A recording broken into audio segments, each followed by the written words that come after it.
Now, Ruth is a total of 4 chapters. So I was thinking, I could do chapter 3 and 4 in one day, and we could finish the book right before the holiday. And I'm like, no, that would be like a little too much, and we'd gloss over way too many amazing themes, more of which we'll discuss next week. Post Shavuos, it's still good to learn Ruth. But now our goal is, and if we achieve it, that's great. And if we don't, that's fine too, to do chapter 3. So where we are holding in this fascinating work is, let's review the story.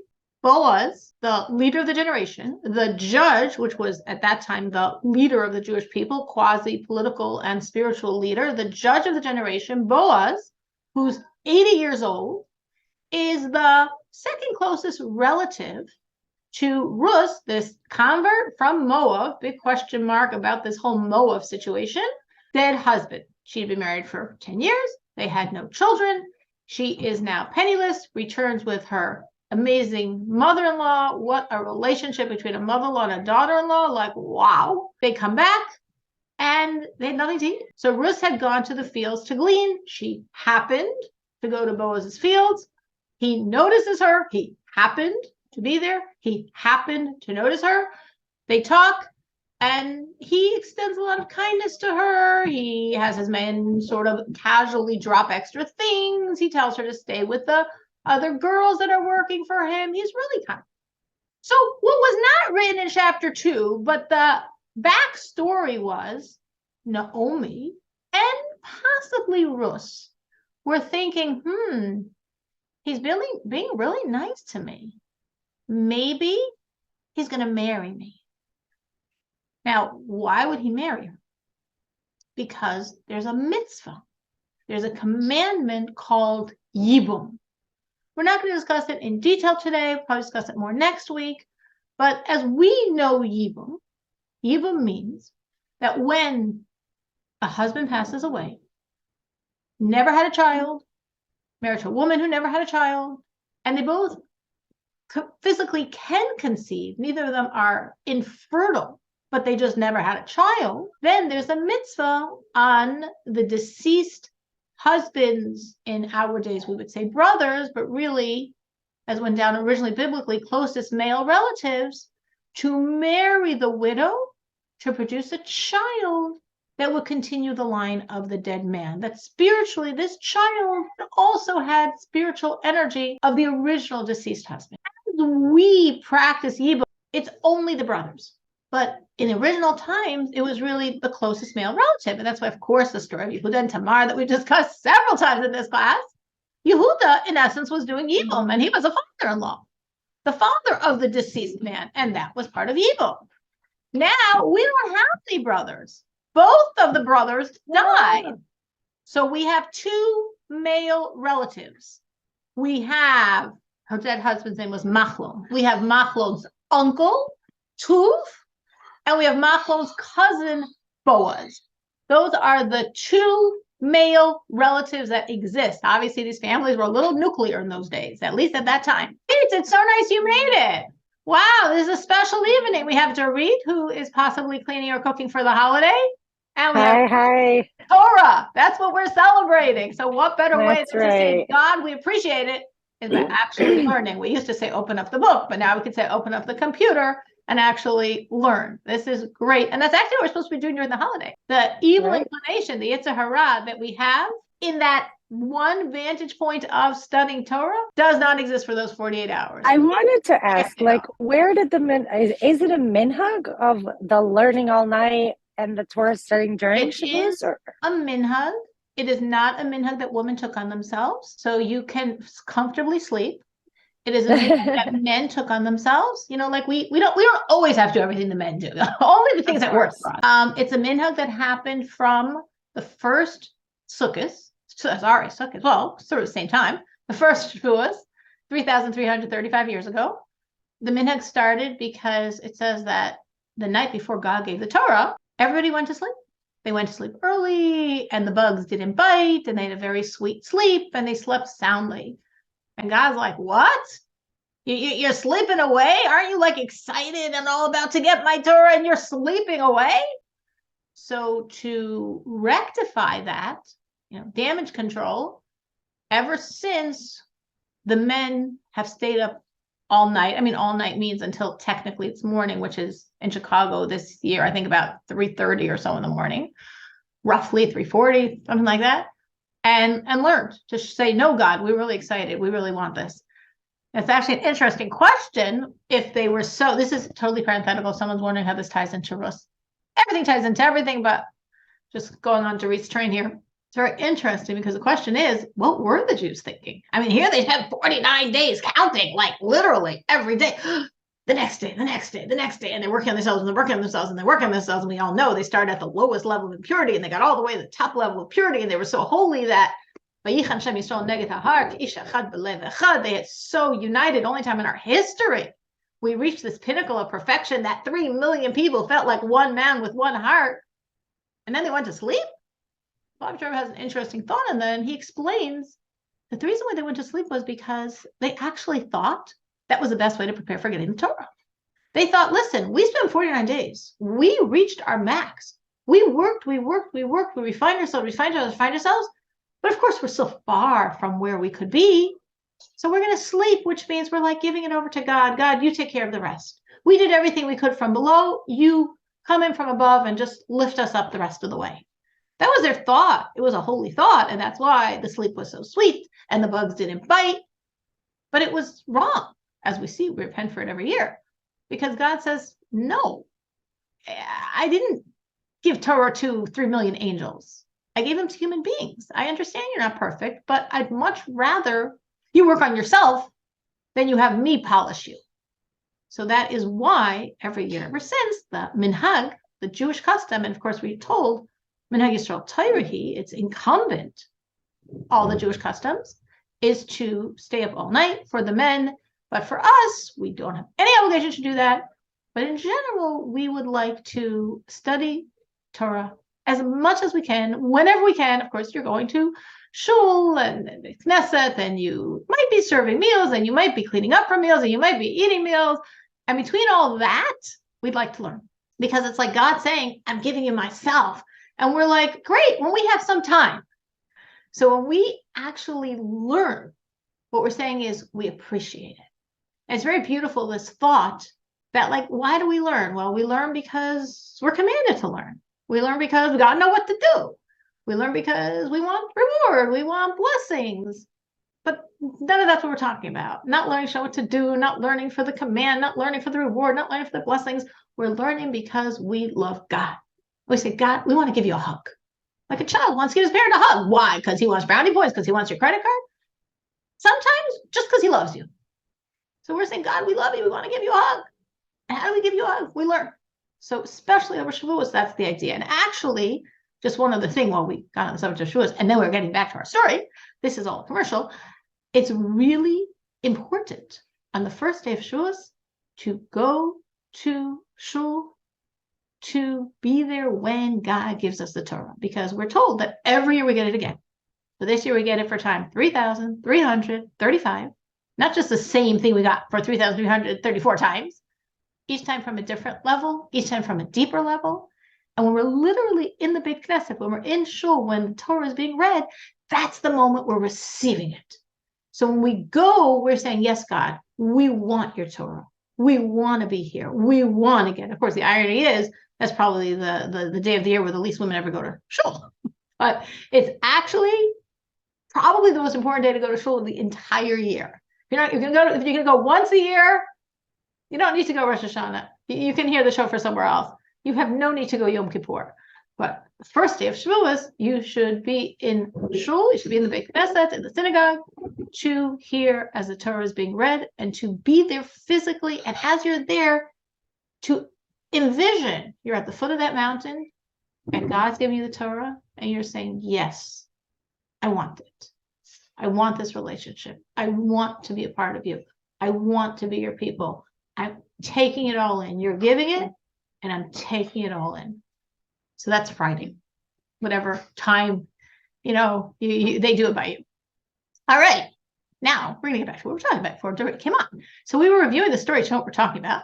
And we're saying that Naomi, the mother-in-law, and Ruth, the daughter-in-law, were sort of hoping, and for sure Naomi was hoping, and maybe Ruth was hoping also, that Boaz, during these 3 months when Ruth was in his fields gleaning, which he was allowed to take, and he was being so sort of extra kind to her, we're hoping that in Boaz's head, he was thinking of marrying her because this is a mitzvah. As we said, today, for Ashkenazic Jews, we have not done this for a long time. Sephardic Jews kept it much later. They stopped in the early 1900s. And now everyone does the other option, which is both biblical, Yibum, the Levirate marriage, or Chalitza, the whole ceremony with the shoe, in which we do not do the Yibum option.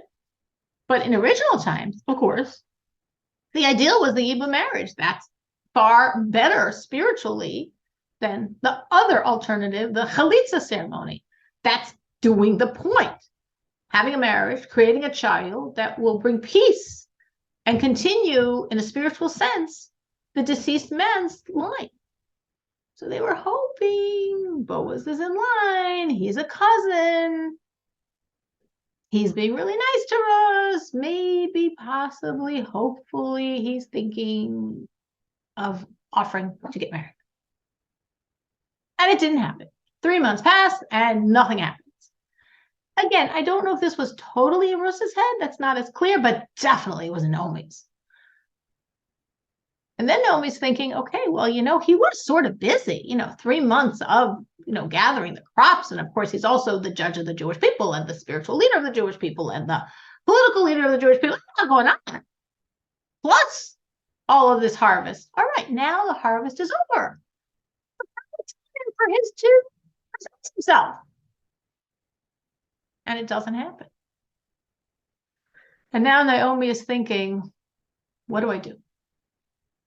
He had 3 months where she was in his field every day. Now, not necessarily was he in the field every day, but at certain points he was there. And for sure he must have noticed her because he made all these rules and conditions to be so nice to her. And he knows she's a relative. And he knows, he's the judge. He knows the concept of Yibum. And he didn't offer to get married to her. And if he was too busy, then, well, now the harvest is over. And he's still not offering to marry her. So Naomi felt this is a desperate situation. Desperate situations require desperate measures. Meaning she was like, not happening. Forget it. If it was supposed to come to his head, he had 3 months to think about it. And if he was too busy then, he now has however many weeks we are, like right after the harvest, and he's still not doing it. So I don't think it's in his radar. And seemingly, it totally was not in his radar. Now, you could ask why, and I don't know because none of the commentators speak about that. Maybe just simply his age. He was 80. His own wife just passed away. And not that Ruth was 15, but Ruth was 40. He was 80. That's quite a par. When you're 80, and he was an aged 80, he definitely felt elderly. It wasn't really maybe in his head thinking of getting married. And maybe he was thinking if anyone's going to do it, it's going to be his uncle, Tov, who's first in line. He's second in line. Anyway, for whatever reason, was not in his thoughts at all. So Naomi's thinking, what do I do? What do I call a shadchan now? That's almost like rude because, he clearly knows Ruth. She spent 3 months gathering in his field. He knows the laws. He's the judge. If he's not interested, so to speak, I'm going to ask a shadchan to go over to him. Like I'm saying, excuse me, by the way, do you know you have this perhaps legal obligation here? I can't do that. It'll be too weird. And obviously he'll say no because obviously he's not interested because if he was interested, he would have said something. So what do I do? What do I do? So she came up with a crazy plan. A really crazy plan. Totally not something I would suggest anyone to do. We are not learning this as a model for what we would advise someone in the situation. But I guess it was what needed to be because it was. And because we're dealing with very holy people, it was actually pure. Because if we weren't dealing with very holy people, it doesn't sound so pure. It sounds not. And we actually can see, if we look at the verses and read them carefully, that Ruth herself was very hesitant about this plan. She's like, really? You think so? It doesn't make any sense to me. But I am going to nullify myself to my mother-in-law, who clearly is older and has been a Jew a lot longer and is a very holy, righteous woman. And if this holy, righteous woman thinks this is what I should do, I shall do it. So let's start reading chapter 3 and see what this crazy plot was for those that don't know the storyline. All right, so in chapter 3, now this is again post the harvest. She's back home and Boaz has not proposed. Naomi, her mother-in-law, said to her, "My daughter, I must seek security for you that it may go well with you." So we see here, which is really, really nice, is that I said before that there was this very special, beautiful relationship. If you want the model mother-in-law, daughter-in-law, this is definitely the prototype. Like, this breaks all barriers. And she's really feeling that she's her daughter. I sort of have that with my mother-in-law. My mother-in-law doesn't have any daughters, so I feel I got that relationship, which is very special. But it's really what her feeling was. She had 2 sons. She didn't have any daughters, and they're both gone. And here, this daughter-in-law really became a daughter, really said, no, I'm going with you and I'm giving up everything, as we learned. And no, I'm not going back to that palace and I'm not going back to that lifestyle. Your people are my people. I'm with you. And I don't want you going out in the fields and degrading yourself and being so embarrassed in front of everyone. I'm going to go and degrade myself and do it for both of us. So she clearly was her daughter, which really plays in here, because what Naomi's saying, you could interpret as, oh, well, she's really desperate for Ruth to do Yibum because she wants her dead son Machlon to have some peace above, because obviously he's probably not in such a good place. Meaning Ruth was amazing, but obviously her husband perhaps was not so amazing. Who knows? I mean, there's obviously some great spiritual energy here, but after everything that happened, as we discussed in earlier chapters, he's not really perhaps in the best place and in the most peaceful situation above. And clearly a Yibum marriage and a child, that would be the best thing for his soul. Saying Naomi wasn't also thinking of Machlon and of his needs and wanting to help her son, but it was also my daughter. She was also really thinking about Ruth. And what could be better for Ruth? What could be better for such a beautiful soul, such a holy convert, than to marry the most holy Jew of that generation? Like, that's a dream match. You could say, no, he's 80, she's 40. Well, on some levels, it was a dream match. And Naomi's sort of aware of that. So she tries to also do a little bit of a sales pitch here to convince Ruth this is a great idea. Now, continuing Naomi's words, Boaz, our relative, with whom maidens you have been, will be winnowing barley tonight on the threshing. Naomi's saying, I have an idea. And my idea is that, Ruth, I think you need to go and talk to Boaz directly. I think you need to ask him to marry you, because it's not coming from him. And if anyone else presented it, he would reject it, because obviously he's not interested. But if it comes from you, it's already a bit of an emotional pitch. Now, again, the emotional pitch can't be, please marry me. Like, well, that's really nice, but no. But the emotional pitch here is, please do Yibum with me. You're the redeeming relative. I can't, put out a placard on a street corner, but you're the relative that could redeem my husband's soul. Your cousin. You're the only cousin. You're the only cousin on the male line. Please do Yibum. So if you say it, with such sincerity, with such meaning, we have more hope that it could touch his heart and he'll agree. That was her plot, but she has to figure out, how is this going to exactly happen? How is Bruce going to be able to speak to him like this when obviously he's a very important person and he's very busy and there's always lots of people around, and how is Bruce going to have this conversation with him? So she says, Boaz tonight is going to be staying in the fields. They're going to be winnowing the barley, and he's going to stay tonight to protect it. Because as we've discussed earlier, this wasn't the holiest of times. Obviously, the Jews had repented, and there was actually a harvest, because for 10 years there was a famine. This was the first real harvest they collected in 10 years, and it was a super abundant harvest. It was a great harvest. So obviously that's a sign that God forgave them, which means they repented to a certain degree. But it was still, there were a lot of problems still spiritually in the generation. Besides all the people yapping about each other, there was a lot of petty thievery going on. So Boaz knew he couldn't leave his fields unprotected, and he personally actually stayed there. Now you could say, whoa, that's nuts. He's 80 and he's a leader of his generation and he's a very wealthy man. He could have hired guards, and he could have. And I don't know if it was just hand of God to create this whole scenario that night Boaz was doing it personally. It seems from the way this is presented, this is the only opportunity. Tomorrow night, he's not going to be there personally, and until now, he hasn't been there personally. So how Naomi had this inside information, I don't know.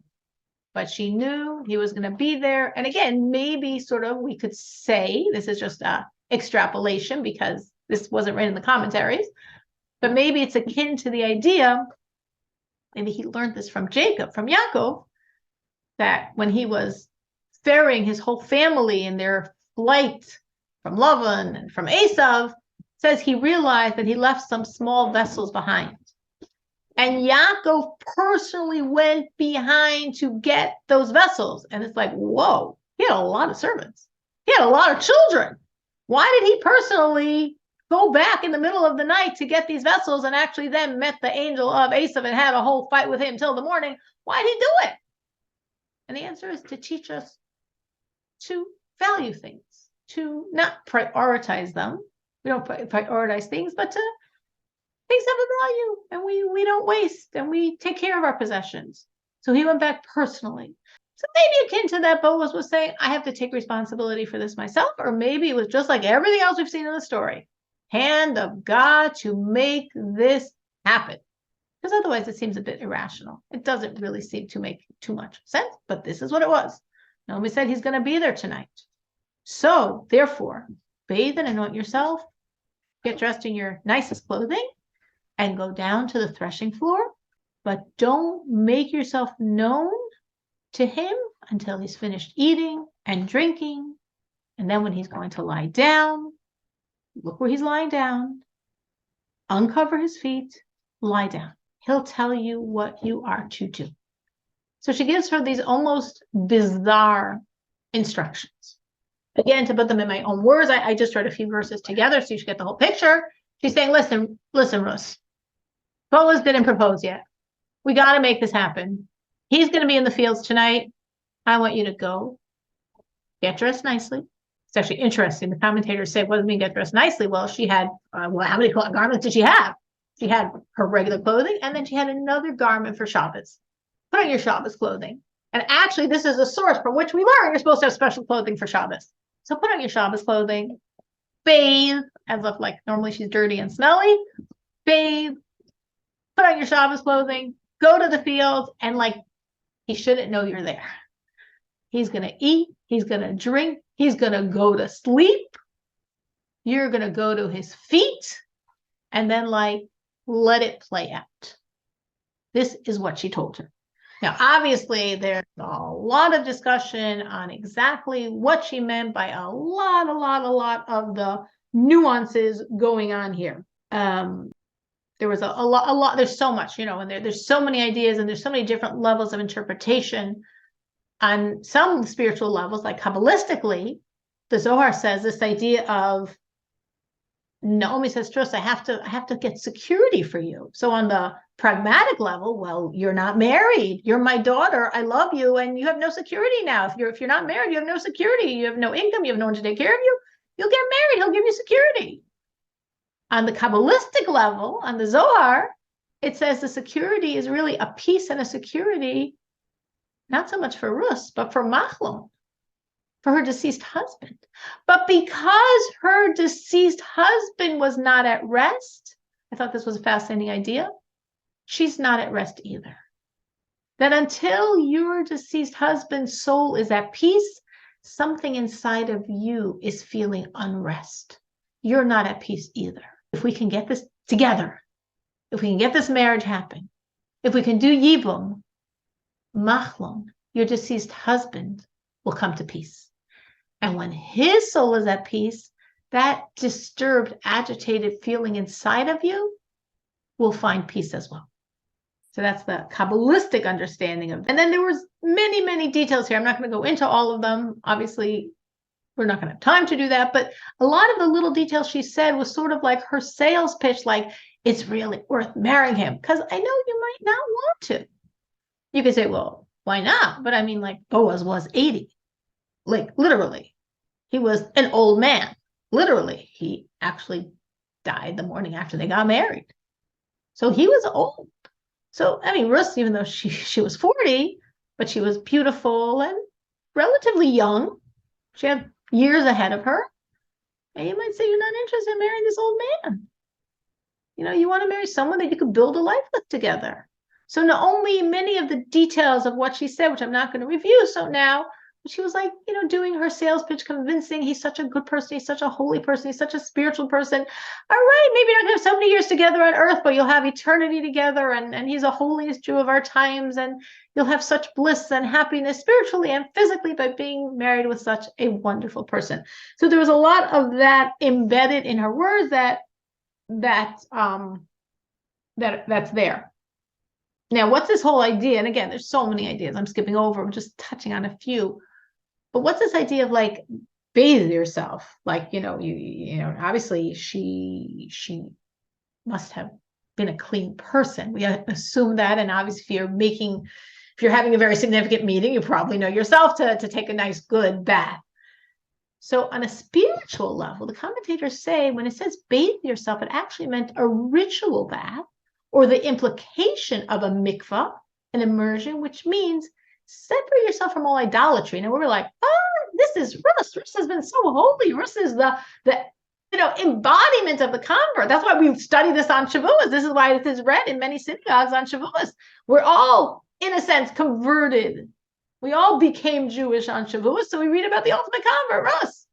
So now, 3 months later, she says, you know, go to mikvah.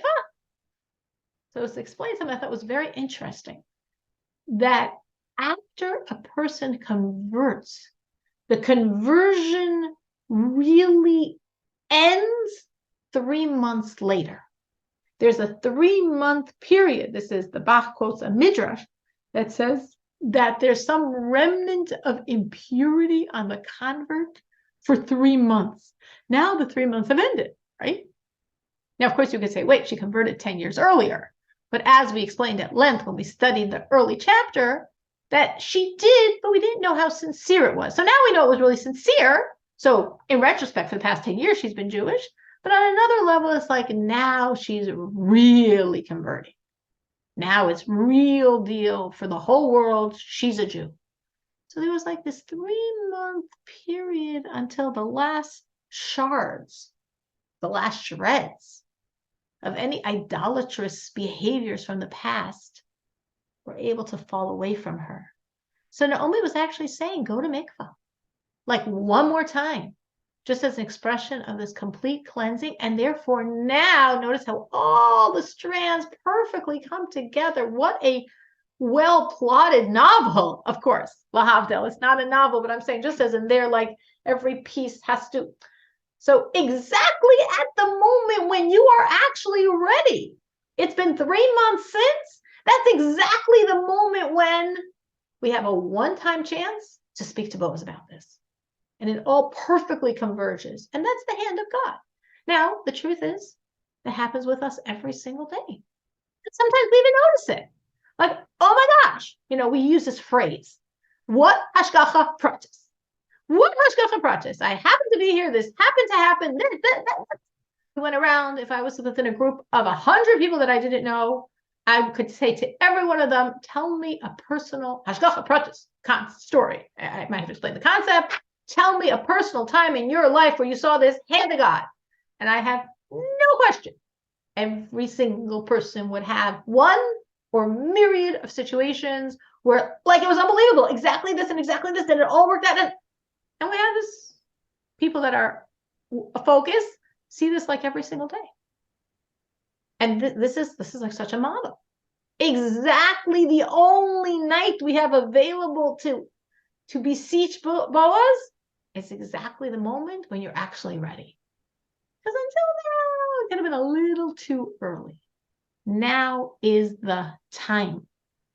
And also in a sense, it's almost like she was getting ready for Shabbos. She was bathing, she was putting on the Shabbos clothing, which I actually said this is the source that people should have special clothing for Shabbos, because it's like, just like the Shabbos, we bathe. That's part of the ways we are supposed to prepare for Shabbos, is to wash ourselves. We put on special clothing. That's part of what we're supposed to do for Shabbos, because we're ascending to a higher level. And we're making these physical preparations to express and aid our ascent. And that's why Naomi was telling Ruth to do the same. Now, this is a very holy task you're on. It's not a dubious task. It's not a weird situation. This is a holy task of holy people. And you have to prepare yourself and make yourself ready as embarking on a holy mission. When speaking about putting on the clothing and this and that, the spirit, now again, there is definitely the physical concept of getting dressed in your Shabbos clothing. And as I said, this is the source that we have Shabbos clothing. But also, clothing represents spiritually merits. Just like it says that every time we do a commandment, we receive a spiritual garment for our soul. And those garments protect our soul. Torah is the only food our soul gets. But clothing, garments, every single time we do something good for God, another garment is protecting our soul and actually enabling our soul to absorb the light of God created by our good deeds. So with this conversation about the clothing, the duality here really is, in a sense, she's saying putting on your beautiful clothing is all of your virtues. But also, if you actually look at the words, it's very interesting, because we have here something called a Kriyan Ksiv. We actually have a few of the Kriyan Ksivs in these few verses. I'm not going to point out all of them. But the way it's written, even though we read it that you're putting on your clothing, it's written, I'm going to put them on. Which spiritually means, again, we're talking about clothing, we're talking about merits. You need a lot of merits tonight to make this crazy thing happen. Naomi is saying, you know what's going to happen? Because it's my clothing I'm going to be putting out here for you. You have a lot of merits. And Naomi is saying, I'm putting all my merits on the table as well. Whatever merits I've accrued in my lifetime, whatever beautiful clothing I've created for my soul, I'm giving it all to you. That's what you're going to be dressed in. Your merits and my merits.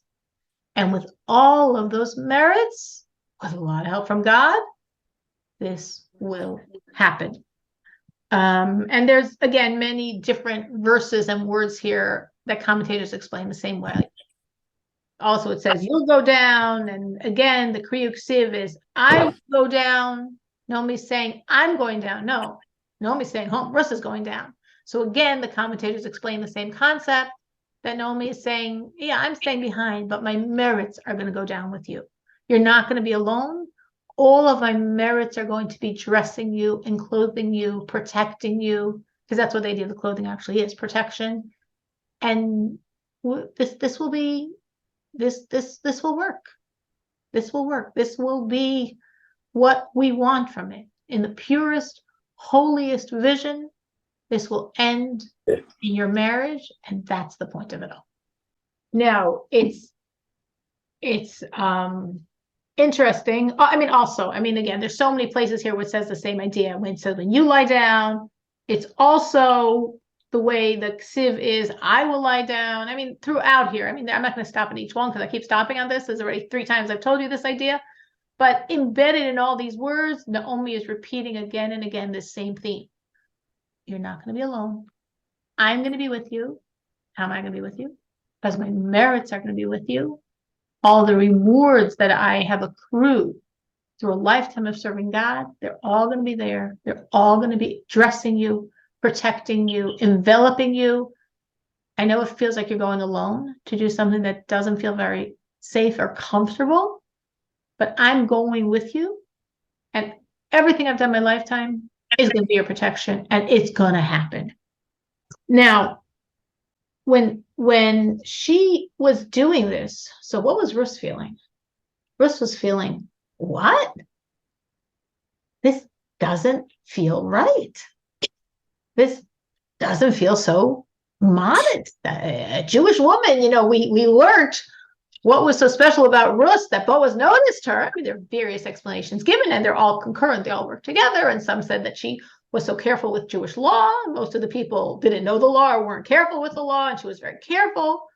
But also, many commentators say, because she was so modest. Because most of the women there weren't, with her clothing, with her arms, with her all the different details that all the commentators point out, how she was so modest and careful as she's doing this not very modest work of gleaning and gathering and harvesting and up and down and stretching in all these directions. She was so careful to be modest. And now her mother-in-law is telling her she should go in the middle of the night to talk to a man alone. She's like, I don't understand. This doesn't sound like anything I've been taught and appreciate in Judaism. And Naomi is basically saying, trust me. Trust me. I'm telling you, this is what you need to do, and just trust me on this one. This is what you need to do. So it's actually, there's a very interesting, another Kriuk Siv here. There's so many of them here. Is in that when you read it, it says, we're up to this verse, she replied, Ruth said, all that you say to me, I will do. But if you actually look inside, which of course you're not, because you don't even look at the words, it's missing the word to be. We read it that way, all that you say to me, I will do.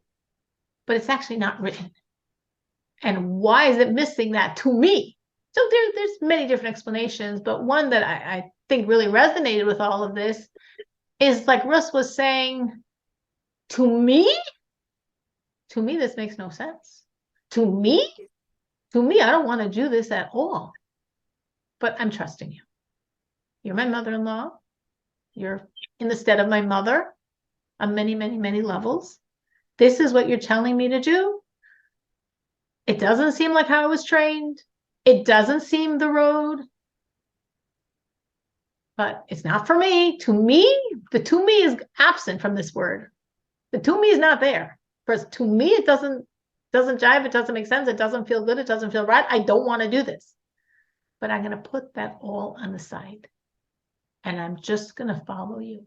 I'm not going to think about my feelings and my understanding. I'm going to follow you and walk this road. And it's an amazing thing here because, again, Ruth is not 12 years old. She's 40. And Ruth has made a lot of independent choices in her life. She made this critical independent choice 3 months ago, which, again, made no logical sense on any level. Abandon her family, her home, her place in the palace, and go with penniless Naomi back to a country that probably is not going to welcome her with very much warmth. So obviously she's a strong person, and obviously she's done a lot of independent things. And yet she reached that point where she said, I'm just going to follow your authority. And that's like really also something that's very much a Jewish value, very much part of the idea of trusting and believing in our spiritual leaders. We have the idea what we call emunat tzadikim, emunas tzadikim, trusting and believing in the righteous, following the path of the Talmidei Chachamim, of the Torah scholars. And it's something that we're really supposed to cultivate in ourselves, this idea of like, sometimes we're in situations and we don't know what to do. And then if we turn to someone who spiritually seemingly has a stronger relationship to God than we do, now, of course, they might tell us to figure it out. They might not give us such clear advice. But if they do, we're supposed to have belief and trust and follow. And we're supposed to say, okay, I don't know why you're telling me to do this. It doesn't really make sense to me. It wouldn't be the road I would choose. But since I asked you, and since I trust that you're closer to God than I am, I'm going to follow that road. And that is clearly what Ruth is embodying here. This is not the first example. Actually, the first example of this we have in a very crazy situation as well. Avram and Yitzchak, Abraham and Isaac, when they're going to the Akedah, to the sacrifice of Isaac. And of course, in the beginning, he didn't know where they were going. But in the middle of their 3-day journey, he figured it out. He figured it out that his father was taking him to a mountain to slaughter him as an offering for God, which makes no sense, which has nothing to do with anything he understood about God his whole life. And again, in the pictures, you might think he was like a 3-year-old child. Yitzchak, Isaac, was 37. He was clearly an adult who was very aware of what this meant. And he said, okay, it doesn't make any sense to me, but if this is what you're saying God wants, I'm trusting you. That's the first prototype we have of this. And Ruth, in a very different way, is continuing the same concept. It makes no sense what you're saying. This seems to be going against the whole idea of the Jewish woman, modesty, all that virtue. And it's a virtue I really appreciate. And it's a virtue I really worked on. I mean, she came from Moab. She came from very crass people. She came from a world that was very not this road. And obviously she had to do a lot of inner work to become such a paragon of virtue in it. So special in it that she was noteworthy. And she said, but okay, that's not what God wants from me now. I'm just going to believe you. Doesn't make sense. I'm going to believe you. And that also touches on this other concept that I just mentioned. Sometimes we can work on something and we're working on it for God, but it becomes us. And almost because of that, sometimes we have to sacrifice that I and do the opposite. So I mentioned before, Avram and Yitzchak, Abraham and Isaac, with the sacrificing, the binding of Isaac. There's many levels of understanding of that, and I could spend hours talking about it, but this idea we see there very strongly. Because Abraham, he was 137 at the time. He spent a lifetime preaching to people God doesn't want child sacrifice, because that was a very in thing in those days. And he also spent a lifetime embodying absolute kindness. He was such a paragon of kindness that God's trait of kindness said, I'm out of business. Abraham's doing it for me. He was literally the godly embodiment of limitless kindness. And God said, okay, now go sacrifice your son. Because kindness is you. But now go to that total opposite extreme. This has nothing to do with you. This is about me. And that's, in essence, what Ruth was being asked here as well. You are so modest. It's such a virtue. And it's a very big Jewish virtue. And we believe in it, and we want it, and we strive for it, and we probably all struggle with it. And she mastered it. And now God was saying, okay, but if it's really for me, that means when you're being told to do something else, you do something else. Because that shows that it's not about you. It's actually about God. It's not about your sense of modesty, your virtue, your accomplishment, because you're putting it all aside, because it's about ultimately, what does God want? And that's really hard.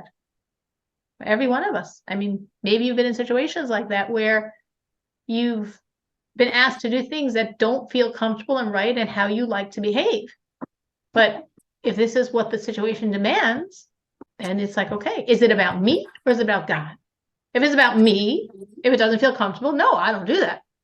But if it's about God and that's what the situation demands, that's what I do. Like, I mean, a very simple example, this is, all these things are very big, which is a very simple example would be like, I don't know, someone who doesn't like hosting people or doesn't like hosting certain types of people.